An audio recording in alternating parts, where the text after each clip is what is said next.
किसी भी dead inverter को हम कैसे रिपेयर कर सकते हैं? कैसे पता करें कि ये डेड इन्वर्टर अब हमसे संभलेगा या नहीं? और डेड इन्वर्टर को रिपेयर करने का क्या प्रोसेस रहता है? कोई भी कंपनी का इन्वर्टर हो सकता है, अगर उसमें ऐसी कंप्लेन है, ऐसी शिकायत है तो हम क्या करें? फ़िलहाल हमारे पास ये एमएस कंपनी का इन्वर्टर रिपेयर होने आया है। हम देखते हैं इस वीडियो के ज़रिए कि ये इन्वर्टर हमसे रिपेयर होगा या नहीं, और इसमें क्या ख़राबी है, ऐसी कौन सी कमी है जिसके वजह से इसने पूरी तरीके से काम करना बंद कर दिया है। तो ओपन कर लेते हैं और बारी बारी इसको चेक करेंगे। ऐसी कमी तमाम इन्वर्टरों के अंदर आ जाती है, कभी माइक्रोटेक, कभी लुमिनस, कभी लिपगार्ड, अदरवाइज बहुत सारे इन्वर्टरों में ऐसी कमी देखने को मिली है। तो ओपन करने के बाद पहला काम हमारा होता है बैटरी के कनेक्शन लगाना, यानी कि जो काला और जो लाल तार है उसको कनेक्ट करना।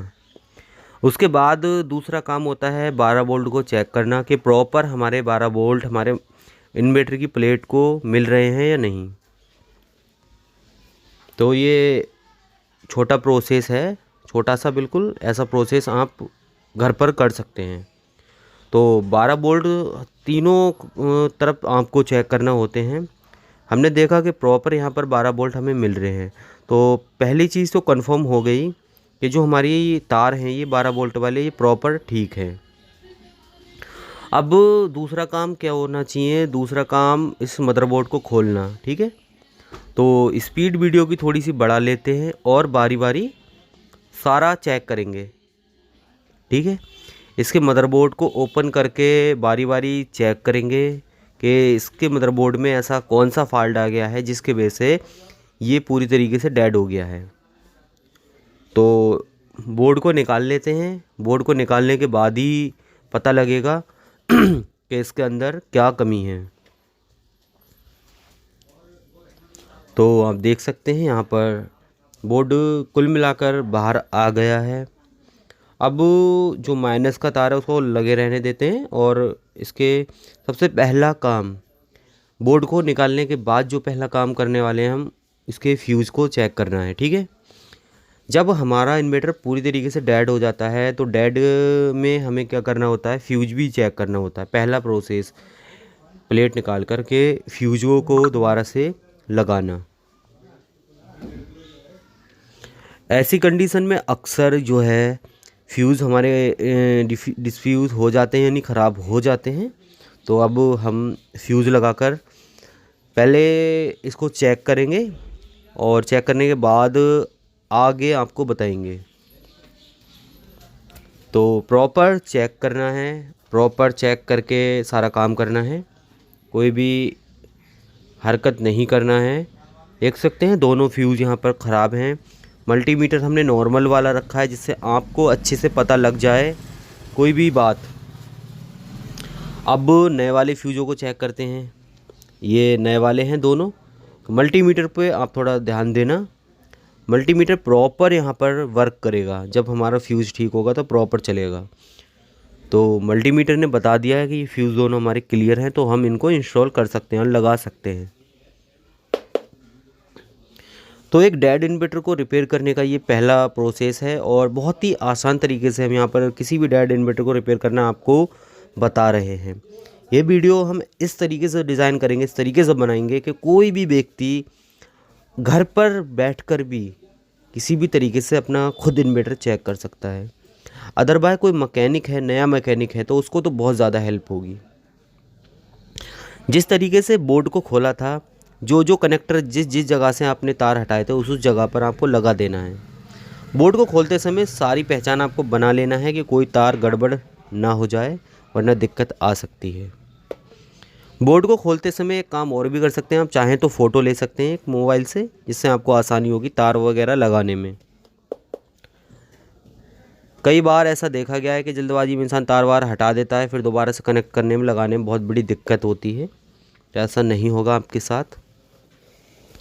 हम इस इन्वर्टर में बस इतना ही देखेंगे कि ये इन्वर्टर क्यों डेड है, डेड की कंडीशन क्या है, और इसने काम करना क्यों बंद किया है। ये इन्वर्टर हमसे संभलता है या नहीं संभलेगा, कौन से ऐसे इसमें कंपोनेंट्स लगे हैं, तो आपने देखा जैसे ही हमने 12 बोल्ट यहाँ पर कनेक्ट किया कितनी तगड़ी स्पायरिंग हुई। आपने देखा कितनी भयंकर यहाँ पर स्पायरिंग हुई जैसे ही हमने यहाँ पर फ्यूज़ को इंस्टॉल किया। इसका मतलब यहाँ पर मदरबोर्ड के अंदर कोई ज़्यादा बड़ा फॉल्ट है। और आप एम्पियर मीटर पर नज़र मार सकते हैं, एम्पियर मीटर बिल्कुल लास्ट में यानी कि 50 से भी ऊपर जाने की कोशिश कर रहा है। तो बोर्ड को दोबारा से यहाँ खोला और खोलने के बाद बोर्ड को अच्छे से दोबारा से चेक करेंगे, क्योंकि जो पहला प्रोसेस था वो सेम होता है, फ्यूज़ लगाकर चेक करना। चेक करने के बाद आपको पता लगेगा कि इसमें आगे फॉल्ट क्या है। तो अब हमें चेक करना है इसकी मॉस्किट वाली साइड। ये बहुत इम्पोर्टेंट पार्ट होता है, यानी कि इम्पोर्टेंट चीज़ होती है प्लेट के अंदर, मॉस्किट वाला पार्ट हमें बहुत चेक करना होता है। अब बारी बारी आपको मल्टीमीटर पे ध्यान देना है। ये वाली साइड नॉर्मल है, ये वाली भी नॉर्मल है, पहली वाली हाई थी। अब इसको चेक करते हैं, ठीक है। ये शॉर्ट है, ये वाली ये भी शॉर्ट है, यानी कि दोनों मॉस्किट शॉर्ट है, ठीक है। अब ये वाली साइड देख लेते हैं। ये वाली दोनों मॉस्किट जो हैं कुल मिलाकर दिख तो नॉर्मल रहे हैं, मगर फिर भी जो नॉर्मल होना चाहिए वो नहीं है। ये वाली दोनों साइडें बिल्कुल डायरेक्ट हैं, यानी कि इस मदरबोर्ड में 2 साइडें हैं तो नॉर्मल हैं, 2 साइडें बिल्कुल डायरेक्ट हो रही हैं, शॉर्ट हो रही हैं, यानी पूरी तरीके से। अब इस मदरबोर्ड को किस तरीके से हमें जांचना है, किस तरीके से इसको हम मेज़र करेंगे इसका फॉल्ट, ठीक है। तो इस वीडियो को पूरा देखना, वीडियो में हम सारा कुछ वो दिखाएंगे कि किस तरीके से हमें इस डेड बोर्ड को हमें रिपेयर करना है। पूरी तरीके से कोशिश रहेगी अच्छे से रिपेयर करने की, बट रिपेयर होता है नहीं होता है ये भी इस वीडियो में हम देखेंगे कि किसी भी कंपनी के इन्वर्टर में क्या क्या फॉल्ट आ सकता है, कौन सा सामान लगेगा कौन सा नहीं लगेगा। तो पहली वाली साइड दोबारा से चेक करके दिखाते हैं। पहली वाली साइड रेजिस्टेंस वगैरह चेक कर लेते हैं, जो इसकी ओम की रेजिस्टेंस लगी होती है। दोनों रेजिस्टेंस को चेक करके मेज़र करेंगे कि है यहाँ पर रेजिस्टेंस की दिक्कत है या नहीं है। तो ये वाली साइड, दोनों साइडें हमने बहुत अच्छे से जांची हैं, बट इसमें एक कन्फ्यूज़न है। इसकी 2 साइडें तो प्योर नॉर्मल ही हैं, यानी कि 2 साइडें तो नॉर्मल हैं, और इसकी 2 साइडें बिल्कुल पूरी तरीके से शॉर्ट हैं।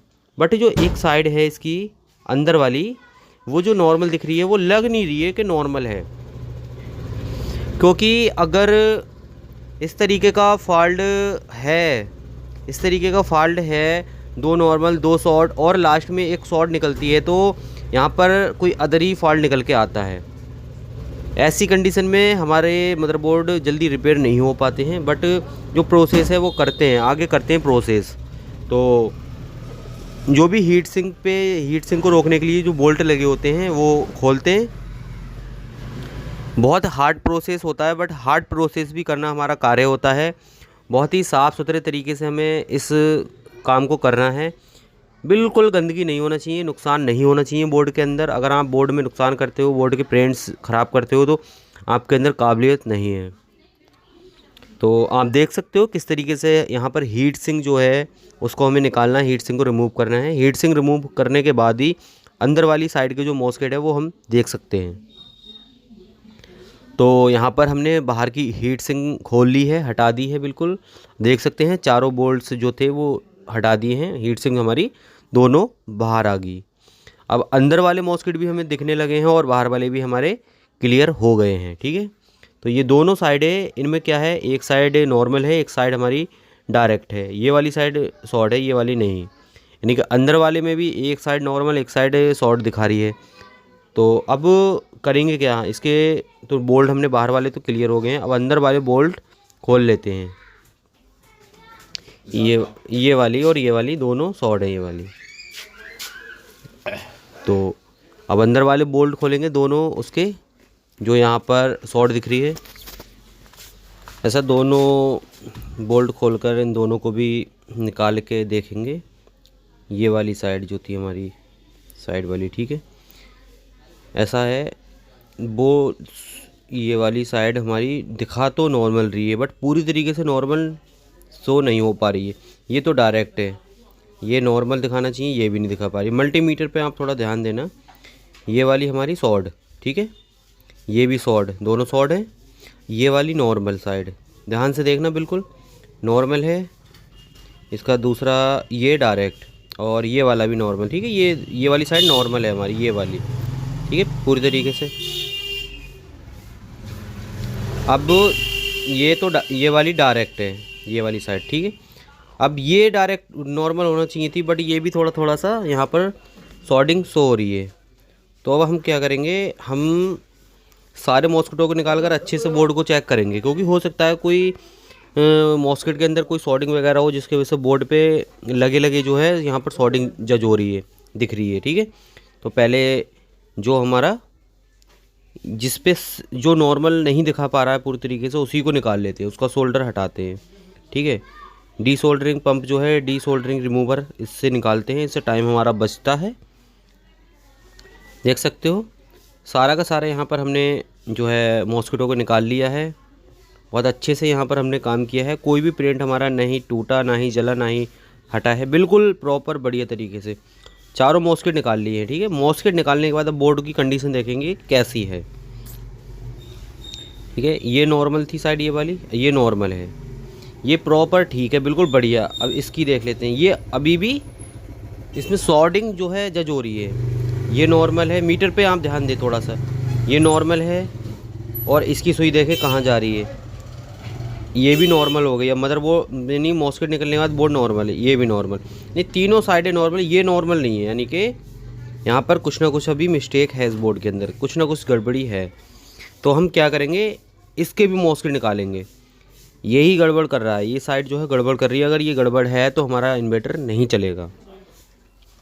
इस वीडियो के माध्यम से हम ये जानकारी आपको जुटा कर दे रहे हैं कि ये बोर्ड हमसे रिपेयर होगा या नहीं होगा, इसमें क्या दिक्कत है, आगे कौन कौन सी दिक्कत आ सकती हैं। तो यहाँ पर मॉस्किट निकाल कर देखते हैं।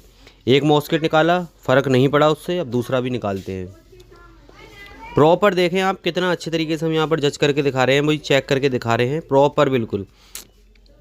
अब सारे मॉस्किट निकालने, A to Z मॉस्किट निकला हुआ है। अब ये वाली साइड देखते हैं, ये वाली साइड अभी भी सॉल्डरिंग दिखा रही है, तो इसका मतलब अब ये है कि इसके मॉस्किट तो ख़राब हैं, इसके साथ साथ इसकी ड्राइव IC भी ख़राब है, ठीक है।